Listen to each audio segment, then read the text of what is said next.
Railway ने फैसला किया है कि अब देश में 130 किलोमीटर प्रति घंटे की रफ्तार से चलने वाली ट्रेनों में आम यात्री डिब्बे नहीं होंगे, यानी नॉन एसी डिब्बा नहीं होगा।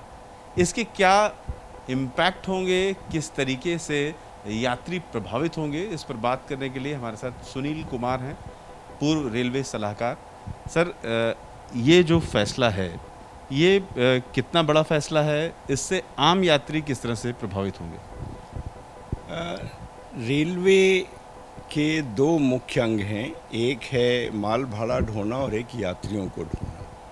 तो सबसे पहले हमें ये समझना चाहिए कि कितने प्रतिशत गाड़ियाँ 130 किलोमीटर की रफ्तार से आज चल रही हैं और आगे आने वाले समय में चलेंगी। दूसरी चीज़ हमें ये भी देखना चाहिए कि किन कारणों से ये फैसला लिया गया है कि आने वाले समय में 130 किलोमीटर से अधिक रफ्तार की या 130 किलोमीटर से की रफ्तार की जितनी गाड़ियां हैं उसमें नॉन एसी कोचेज़ नहीं होंगे।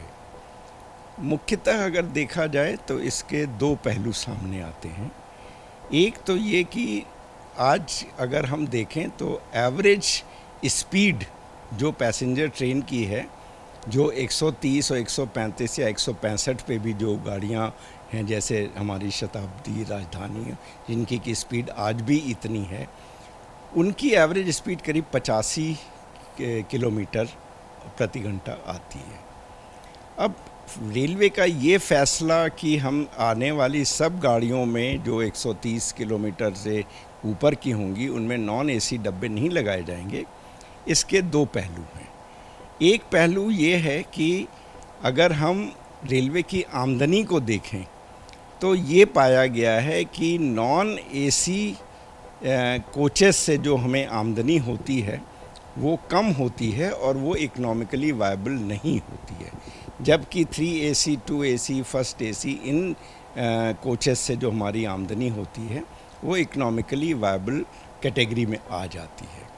तो एक चीज़ तो ऐसा महसूस होता है कि पैसेंजर सेगमेंट जो कि लूजिंग सेगमेंट है उसको वायबल बनाने के लिए ये फ़ैसला शायद किया गया है कि हम नॉन एसी कोचेस को नहीं रखेंगे और गाड़ियों की रफ़्तार को थोड़ा बढ़ाएंगे। गाड़ियों की रफ़्तार बढ़ाने के लिए दो चीज़ें चाहिए होती हैं। एक तो कोचेस, उनकी गति सीमा एक उसकी बेहतर होनी चाहिए, और दूसरा ट्रैक जिसके ऊपर 130 किलोमीटर की गाड़ियां चल सकें।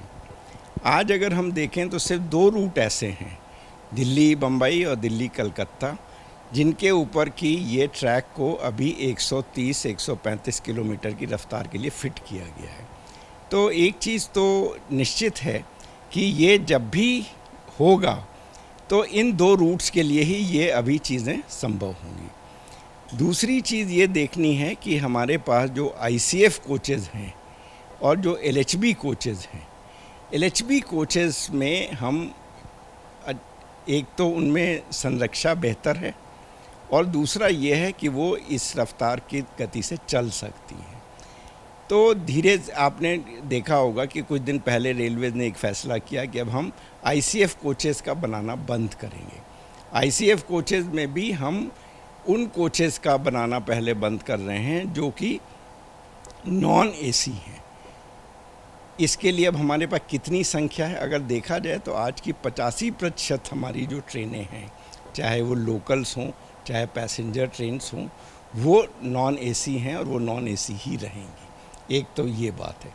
दूसरी बात ये है कि अगर हम ये मान लें कि दिल्ली बम्बई, दिल्ली कलकत्ता या दिल्ली मद्रास के सेक्टर के ऊपर 135 किलोमीटर की गति सीमा फीजिबल होगी कोच के हिसाब से भी और ट्रैक के हिसाब से भी, तो भी अगर हम ये मान लें कि एवरेज करीब 20 गाड़ियां दिल्ली बम्बई के बीच में चलती हैं, तो शायद इसको करने के लिए कम से कम 5 से 7 साल 8 साल का समय लगेगा, जबकि इतना कोचेस का प्रोडक्शन हो सके कि ये सारी गाड़ियों में से नॉन एसी कोचेस हटाई जा सकें।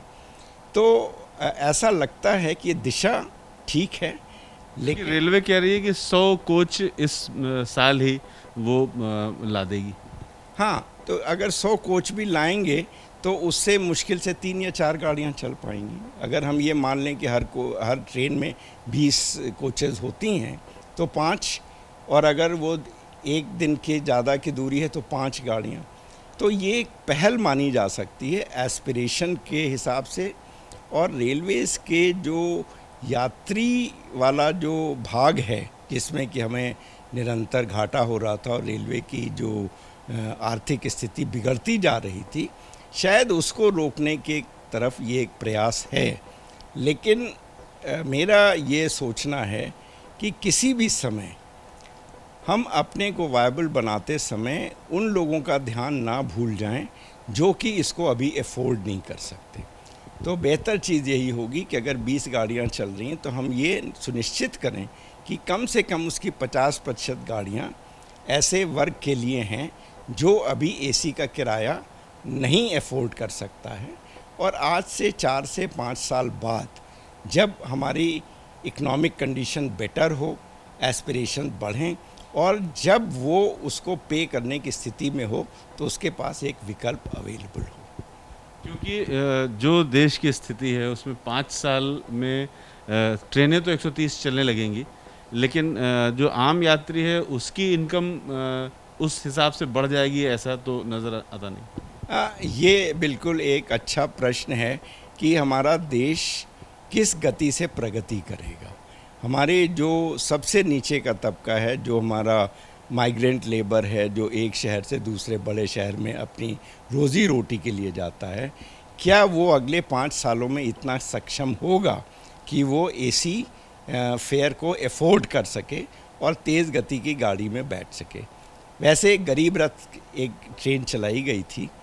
इकोनॉमिक वायबिलिटी अगर कभी ऐसा हो भी तो मेरा सुझाव ये रहेगा कि कुछ गाड़ियां ऐसी होनी चाहिए जो कि जिनकी प्राइसिंग ऐसी हो जो कि कॉमन मैन या जो पुअरेस्ट ऑफ द पुअर है वो उसको अफोर्ड कर सके। ऐसे में दोनों चीज़ें हो सकती हैं। अगले 5-6 सालों में अगर एस्पिरेशन और वायबिलिटी और टेक्नोलॉजी अगर आती है तो ये एक अच्छा कदम हो सकता है। लेकिन जो ऐसा तबका है जो कि आज उसको अफोर्ड नहीं कर सकता है उसको भी ध्यान में रखना आवश्यक है। और मुझे लगता है कि अनाउंसमेंट कुछ भी किया जाए, इसके एक्चुअल संभव होने में कम से कम किसी भी गति से कोचेज़ बनाई जाएं, कम से कम 7 से 8 साल के पहले कोई भी रूट 100% 130 किलोमीटर की गाड़ियों में नॉन एसी डिब्बों वाला नहीं हो सकता है। क्या इसे रेलवे के निजीकरण की दिशा में एक और कदम के तौर पर देखा जा सकता है? निजीकरण के लिए तो उन्होंने 150 ट्रेनों को एक अलग कर दिया है। उन ट्रेनों में शायद उनकी प्राइसिंग भी ज़्यादा होगी। उससे रेलवे की जो माली हालत है उसके ऊपर सुधार होने की संभावना है। वो एक्चुअल में होगा कि नहीं होगा उसमें अभी कुछ प्रश्न चिन्ह हैं। कुछ लोगों ने उसमें अपना इंटरेस्ट दिखाया है, बहुत सारी कंपनीज ने। लेकिन निजीकरण के लिए ये वाला जो कदम है वो निजीकरण से ज़्यादा मुझे लगता है कि अगर LHB coaches type of coaches जो कि एक्सीडेंट के समय में एक दूसरे पे क्लाइम नहीं करती, संरक्षा की दृष्टि से एसी नॉन एसी ना कह के अगर हम उसको एलएचबी कोचेज़ कहें जो कि संरक्षा की दृष्टि से बेहतर हैं तो वो मेरे समझ से एक अच्छा कदम हो सकता है। क्या एलएचबी कोचेज़ नॉन एसी नहीं होते? एलएचबी कोचेज़ में जनरली एसी बन रहे थे लेकिन उसमें भी नॉन एसी कोचेज़ हो सकते हैं। तो मेरे समझ से जो आपका इशारा है वो ये है कि एलएचबी कोचेज़ में भी नॉन एसी कोचेज़ को हमें रखना चाहिए। और वैसे मैं एक आपके संज्ञान में ला दूं कि एक ट्रेन ऐसी आज भी है, एपी एक्सप्रेस, जो बहुत पुरानी ट्रेन है, वो आज भी चल रही है 130 की गति से और नॉन एसी उसमें है। उसमें एक आंकलन में ये देखा गया कि एक्चुअली जब हम कहते हैं कि कोई ट्रेन 130 या 135 के ऊपर चलेगी 130 किलोमीटर की रफ्तार में, वो पूरी जर्नी का मुश्किल से 15 से 20% ही समय वो 130 पे चलती है। बाकी समय या तो पुराने ब्रिजेज़ हैं या कर्व्स हैं, तो वो एक्चुअली 130 की गति पे नहीं आती। लेकिन उसके बावजूद आम यात्रियों को उसमें शामिल नहीं किया जाएगा। उसके आम यात्रियों को शामिल करने का एक ये होता है कि जब तेज़ रफ्तार से चलती है तो उसमें धूल आने की संभावना, उसकी जो वाइब्रेशन है, उससे एक नॉन एसी कोच में थोड़ी सी दिक्कत आम आदमी को हो सकती है। तो इसके लिए एक संतुलन बनाने की आवश्यकता है। एस्पिरेशन, इकोनॉमिक वायबिलिटी और हमारी जो भारत की जो परिस्थिति है, जो हमारा एक ऐसा वर्ग है जिसे कि हमें सहायता करने की आवश्यकता है। मुझे लगता है कि इन तीनों का संतुलन बनाने की आवश्यकता हमेशा आज भी है, कल भी रहेगी। निजीकरण हो या ना हो, इसकी तरफ हमें एक गहराई से सोच के एक रणनीति बनानी चाहिए। यानी फुली एसी ट्रेनों का जो कॉन्सेप्ट है, जो सोच है, वो निश्चित रूप से बहुत अच्छी सोच मानी जाएगी, लेकिन ये आशंका लगातार बनी रहेगी कि अगर आम यात्रियों को इस सोच में जगह नहीं दी जाएगी तो रेलवे अपनी मूल सोच, यानी जो आम लोगों की सेवा है, आम भारतवासियों की सेवा है, उसकी पटरी से उतर सकती है। कैमरामैन रवीश पांडे के साथ Ravikant, ABP news, Delhi. ABP news आपको रखे आगे।